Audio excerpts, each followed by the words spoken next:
You're now rocking with the best, man. Another episode of the Streets is watching. Hip Hop Streets, man. And I got Scooby in the building, man. The Grit Boy, the original Grit Boys in the building, man. Scooby, welcome out to the Hip Hop Streets. The Streets is watching. Thanks for having me, man. It's always a pleasure to be here, man. I love Hip Hop Streets. Yeah, man. You know what, man? Listen, I want to dive right in, man. We're going to say this is how we want to do this, man. Listen. Scooby, Yonder. You know what I'm saying? Right. The Grit Boys. This is usually we talk about your brand, your name. You know what I'm saying? What kind of gives you your validity into the game. You know, people recognize you from. So, like, your name Scooby, where that came from? Like, well, like 8 years old, 7 years old, I just used to watch Scooby Doo all the time. So my mom was like, "That's the only thing I had you sitting down instead." She just started calling me Scooby, bro. Man, he kind of look like Scooby Doo. Yeah, you know what I'm saying? I do, bro. He kind of like that. They between that and just, you know, shit. I just like the way the cartoon looked, man. It was more detailed. I knew Shaggy was getting out, bro. You know what I'm saying? So he just knew. So that's just like, man. It's just I had interest in it, man. And what about School Yonder? You know what I'm saying? Is that just a South Side slang? They come off the block, man. That's how we just change your name. Like, one of my homeboys from South Park, man. One day I come outside, probably about 12. He was like, "Man, your name's School Yonder, man. School Yonder. Just South Side." Yeah, you know what? Yeah, South Side always used to add something on the end of your name. It's a prefix, right? It was Bobo, or something on the end. Yeah, it was all us, bro. Schoolboy. They got tired of calling me Schoolboy, so they just like, "Bro, you so fly. We just gonna call you School Yonder," because I used to be talking that I'm gonna be a rapper one day, boy. And you know what I'm saying?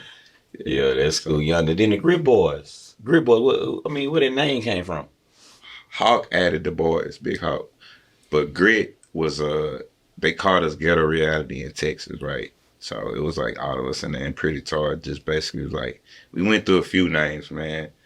When we first started, like when we first met Will Lean, we was in high school, we was called Young Duns. I gave him our mixtape, like, then we was like, man, I forgot, bro. We had a couple names at first, but then one day they came and it was like, y'all name Grit. Oh, he was like, Grit. I was like, you say came in there like what? Came in what? Well, when we was at Game Face, we probably was in the studio in the smoke room or something. Oh, they said y'all named Grit. Because at first it was just me and Neek in the group, and Poppy was already signed to that label. So he's like, y'all collectively, we need to come up with a name for y'all. So gotcha, okay. We came with G.R.I.T in Texas. I mean, we was broke as hell. So we lived the sunny side. I did at the time, and that just kind of fit right in what we was talking about. Right. You remember that struggle? Yeah, y'all had an album named the same thing though, right? Yeah, we weren't broke then when the album came out. The ghetto, but the G.R.I.T in Texas, that's where the grit comes from. Hawk added the Grit Boys, you know. Yeah. Rest in peace, H.A.W.K. You know, speaking of that, man, that makes you all group kind of legendary to deal with Hawk and to be on a couple of his albums. Like, what was the actual first song or the first particular album that you think that kind of put y'all into the business that really made y'all be recognized by the general public? Well, before the Hawk, I think I was 18 when me and Hawk did that. I was still in 12th grade. And then it was like going to my graduation summer type thing. But before that, people probably don't remember, we was on Color Turn and Click, Paul and Chameleon mixtape, the Bobby Boucher and the Kmart. So that was probably like the first mixtape recognition. But Hawk debut album, well, not debut, his follow-up, Self-Entitled, that's what I meant to say. That was like the first time we was on an album, name in the credits, you know what I'm saying, on multiple songs, at a big show. He already got a fan base, you know what I'm saying? So that's what really crossed us over to, like, you know, got into the mainstream. Really into that the family of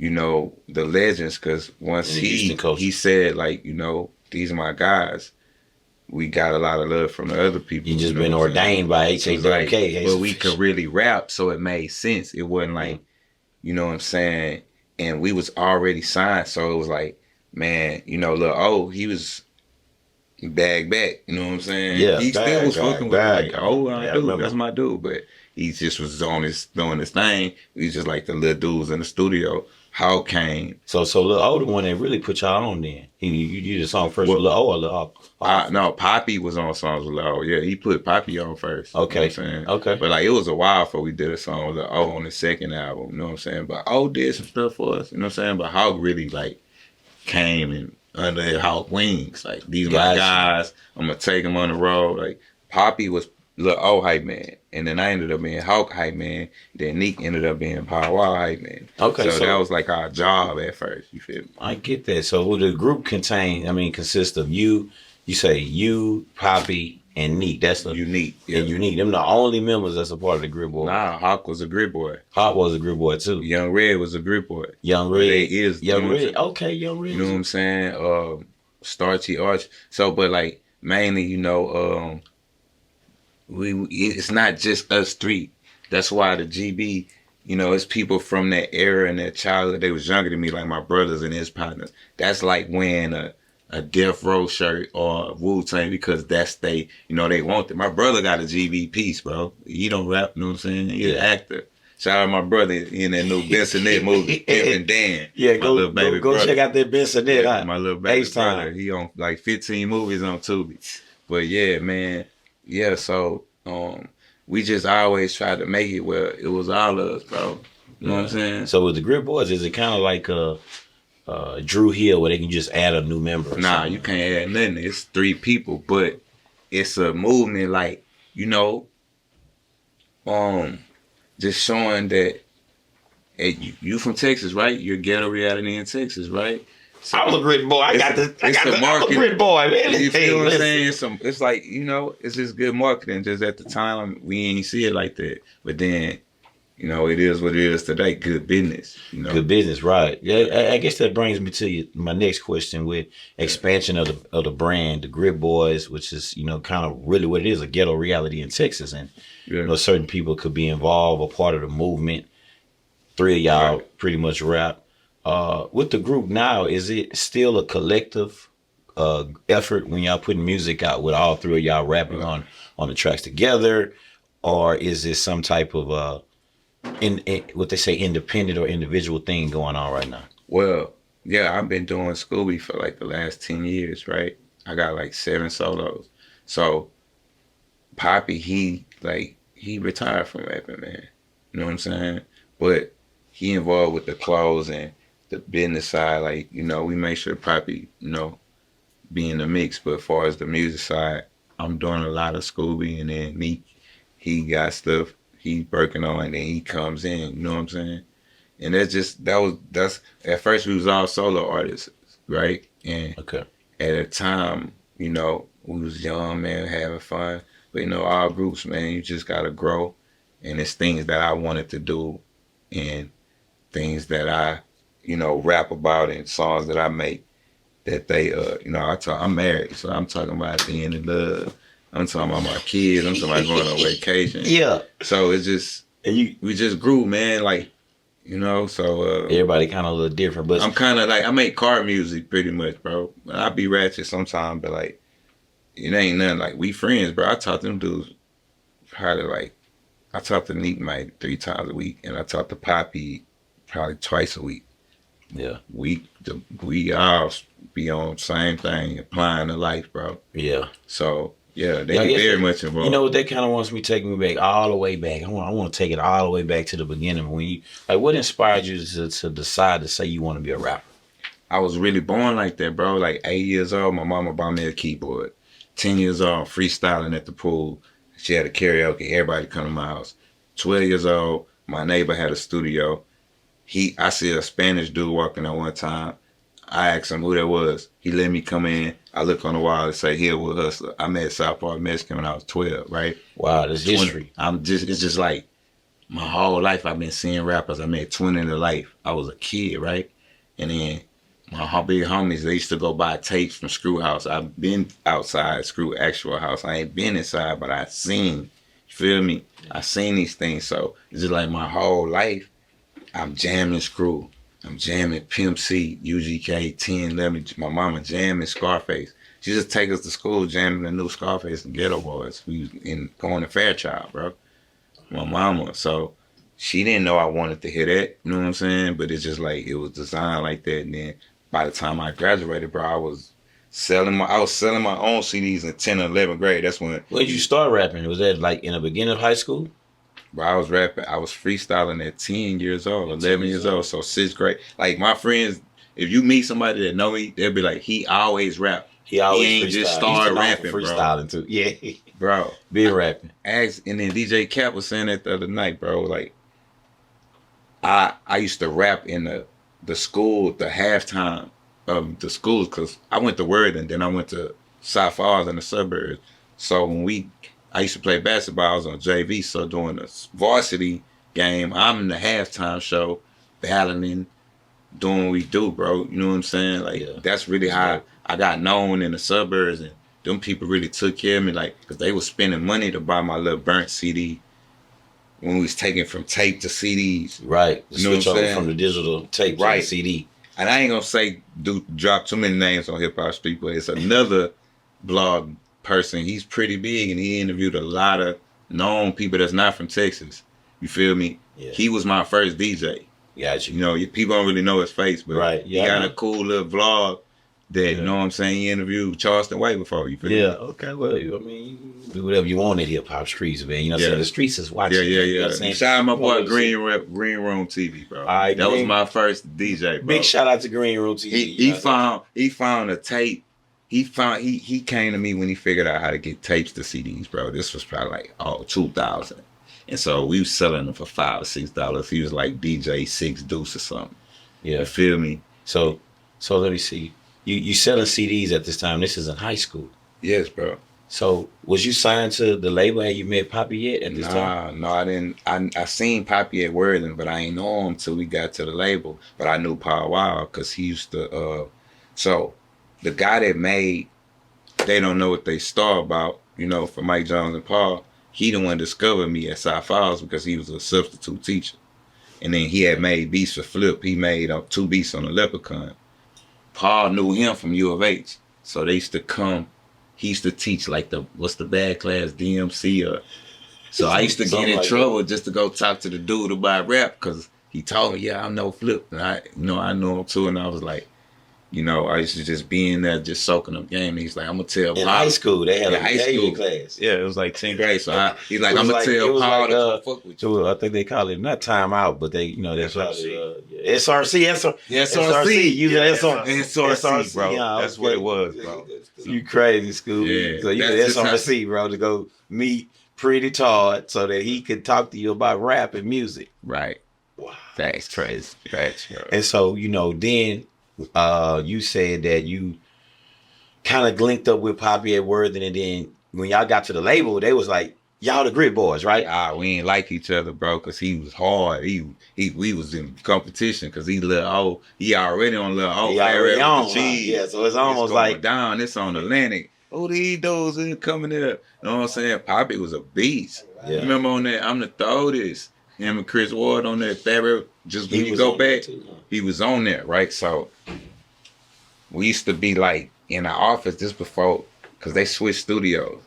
Because Kenny, the guy that owned Game Face, he built another studio right over here on Alameda. You know what I'm saying? And then some stuff happened where, you know, he got locked up. And so we was out like, dang, bro, the dude that's paying for everything in jail. You know what I'm saying? Yeah. So that's what made us kind of come together, because Poppy was signed to Game Face already. And so all y'all signed to Game Face as well? No, well, I did, and then before Neek could, that's why I said bro went to jail. Yeah. And after that, we had to that's when Paul came to the gridiron and started being our DJ. The DJ Paul Wild CDs. Oh, okay. He would DJ like a mixtape dude. No, he was, DJ Paul Wild. Like, you know, he chopped up like some Wayne albums, fucking T.I. Like, he started DJing. And so he was DJing for T.I. on the road, and we would go with him. Right, and then when he started doing the XM, he started chopping ours too. You know what I'm saying? Him and Jimmy D. Remember Jimmy D? Yeah. So it was like that was going on at that time. Yeah, it's all coming together. I see the pieces of the puzzle kind of connecting, you know what I'm saying, with bringing y'all into the industry as a whole. But like when you say that y'all signed to these people, do you have like a specific number or amount of money they paid you when you Yeah. consider being signed? I mean, in 2001, at 18 years old, the advance that I got from an independent record label, I think anybody that's fresh out of high school, you getting something. I got $2,500. You know what I'm saying? $2,500. Yes. Immediately out of high school, just. Yeah, when I signed. And when you sign, what does that mean? You sign over your song, or they sign over anything I just that you put signed out? like a 3-album record deal. It was for I want to say it was like 17 points. I knew what was going on. Like my publishing needed something. My publishing, like it was a fresh artist deal, but you gotta think I'm around these legends. Yeah. They signed to Atlantic right at that time when I signed. So Lil OE, that's what I'm saying. It was going down. Like they had just got a $400,000 advance for the second project. So it wasn't nothing for him to give us nothing. Right. You know what I'm saying? And he built us a studio, you know? Yeah, so that mean and the label that you did with that was what name was what? What's the name? Game Face. Game Face. Yeah. Okay. Yeah. Game Face. Who else was Game Face? Was Game Face affiliated with anybody else in the music industry that was popular? They had Hawk and Lil O, but they did the first like Chameleon and Power Wall mixtapes. They sponsored those, like, you know what I'm saying? Yeah. They had a relationship with them. They weren't signed to them, but they really got behind them probably on their projects. They pretty much paid for it for them. You know what I'm saying? They just paid for it. Yeah, he like helped. You know, they was cool. Like everybody was, man, they was trying to sign him, I think. You know what I'm saying? And I think P would have probably did it, but you know, Chameleon probably wasn't trying to do that shit. You know what I'm saying? He always been on his own about shit. You know, this fast forwarding now. So, man, is there anything that you're working with that's outside of the music business that just has something to do with general life? And people just kind of want to know personal details about you besides the music. What else you got going on in the city? In the city, what you mean? Like just in the world, really? In the world, I mean, what else do you do? Well, I got a hot shot business. Okay, I got an LLC, bro. Oh, okay. Ain't Let no the people goofy, know that, bro. Like, hey, man, they got to know this. I live like I'm a grown man, bro. I pay taxes. Got a yard and shit. I got grass to cut. I take trips and shit. I just love being a husband, a father. You know what I'm saying? But I do a lot of writing. I got some plaques though, boy. I don't be capping. They'll be really mad at me. Nah, we need to know about that, man. I want to know, man. What is the last plaque that you got? Man, let's talk plaques. Let's do plaque talk. I got one for DJ Khaled. G.R.I.T did that one. How you get a plaque for that? Man, I got business. Writers, producers, I do business, man. So you be writing music samples too? Yeah. Wow, that's deep. I'm in there. And before that, before the G.R.I.T plaque that you got with DJ Khaled, what's the other plaque that you got? I got one for People's Champ. People's Champ, Paul Wall's People's Champ. Yeah. I got some other shit I don't want to say yet. You don't even want to say yet? Nah, bro. Man. These are legendary albums, though, being a part of it. But this facts, though. Like, this ain't no... This some real deal shit. Ain't no cap. Yeah, this is real. I got a partner in the mix that, it's more than just being a rapper. You got to be behind and putting your hands and shit. And, you know what I'm saying? Yeah, you got to be doing good business, man. It's about the business, huh? Travis Scott Sicko Mode. You know what I'm saying? I ain't got that plaque yet, but that sample come from my hard drive off of Grit Boys mixtape. You know what I'm saying? What sample? Act School, Pop, and Neat. We all in too deep, playing for keeps, so niggas don't play us for weed. Ooh, that's that H.A.K. part that's on that song. So look, this I'm finna kill you. So that comes from y'all mixtape. Man, I sent 3 verses, right? Acapellas of that to them, right? I don't know why Mike Dean picked that part. I know why, because H.A.K. You know what I'm saying? Y'all don't know where that came from. Yeah. Why he picked that part with the name at, right? You know what I'm saying? And then, bro, I look at it like I'm part of history of helping create generational wealth for his children. And that's all the thing I want to do, bro. Keep contributing to that. You feel me?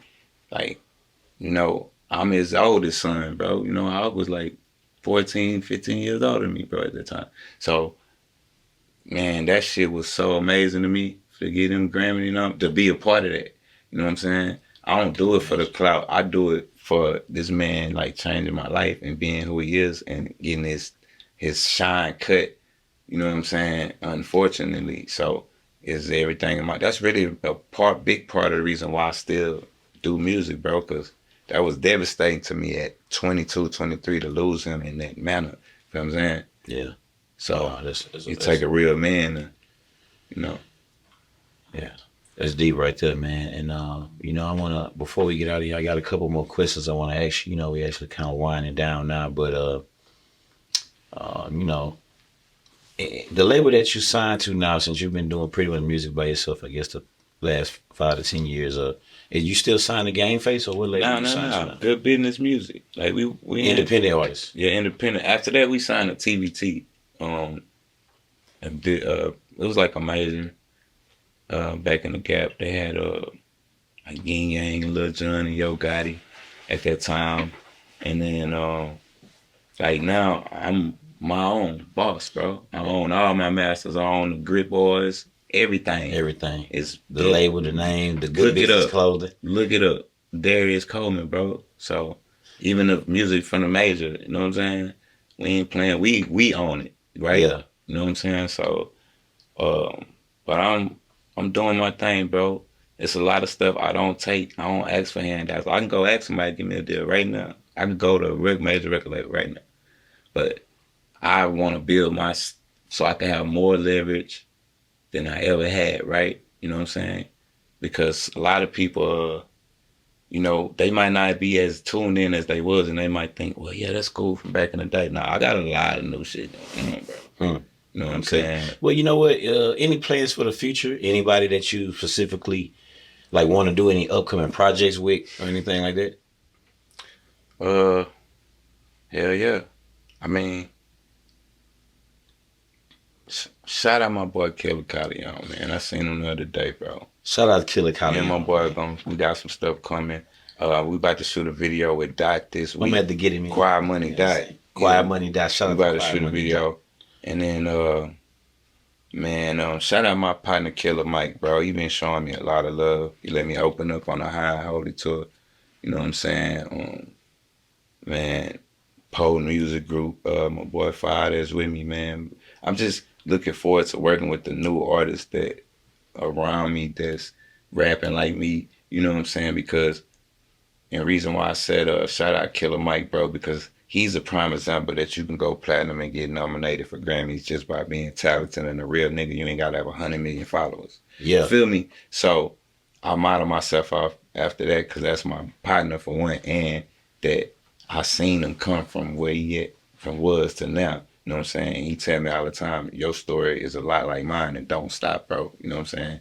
And that's better than getting a verse, getting that advice. You feel me? Wow, that's big, man. And you know what? Can you let the people know actually where they can find you on any social media outlets? Oh yeah, Scooby underscore Grit Boys, man. That's been me since back in the day. Twitter, man. I don't be doing nothing, but you know, in the YouTube hustling. channels. I'm gonna let you know that Instagram, man. That's all the business, and it's a trap, man. Don't hit me talking about, man. You ain't get my message, man. It's all business. That may not even be me on that. Oh man, on Instagram. That's what's your Instagram? Scooby underscore Grit Boys. Already, that's a bad man. Hey man, we appreciate you coming out rocking with us, man. It was so thankful. Listen, the streets is watching, brother. Yeah. Scooby. All right, bro. Thank you. Look, my guy.